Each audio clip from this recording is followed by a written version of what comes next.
Having recently reviewed the hilarious Not Suitable for Broadcast, where you spend the game in a TV studio, I was eager to try my hand in the world of radio and see what Killer Frequency had to offer. Thankfully, Killer Frequency doesn't confine you to your desk, but opens up a whole studio to explore. The only downside is that there's a killer on the loose.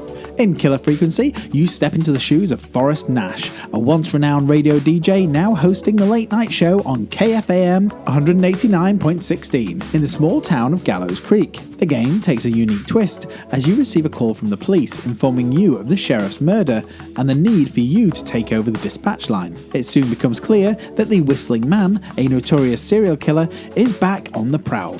Can your radio show help the townsfolk avoid becoming the next victim? The game kicks off with a cleverly disguised tutorial presented as a sound test before going live. Here you'll learn to use all the equipment at the DJ booth and build rapport with your co-hosts throughout the night. Taking calls, playing records and managing advertisements become crucial aspects of the gameplay. Answering the police call on air introduces the core gameplay mechanic. Taking calls and guiding the terrified residents of Gallows Creek over the phone to escape the killer. Additionally, you'll encounter slight puzzle elements, such as finding important items such as magazines, maps, or even blueprints of the buildings. These items play a vital role in helping the callers survive. However, it's worth noting that these puzzles aren't really time restricted, which kind of detracted away from the urgency of the situation at times. Whilst waiting for your next call, you'll have the opportunity to play records and advertisements to pass the time and add a bit of humour to the game.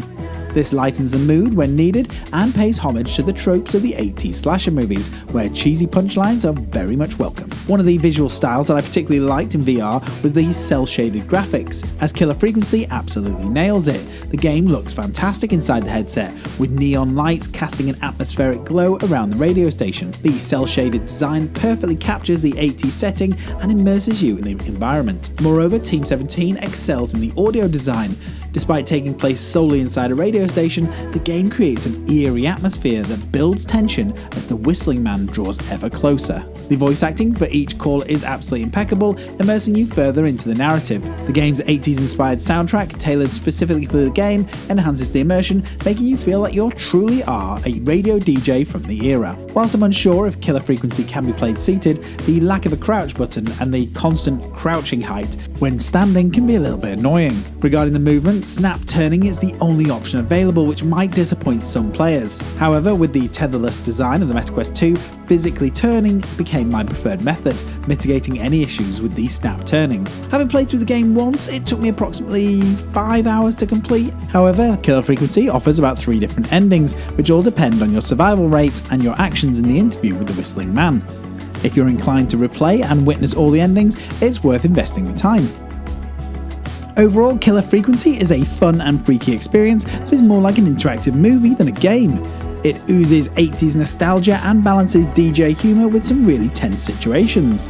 The cel-shaded graphics are absolutely fantastic, and the custom 80s music and radical voice acting make this game a killer app for your MetaQuest 2. If this review has been useful, then please give it a like, subscribe to the channel, comment down below, and I'll be back with another video very soon.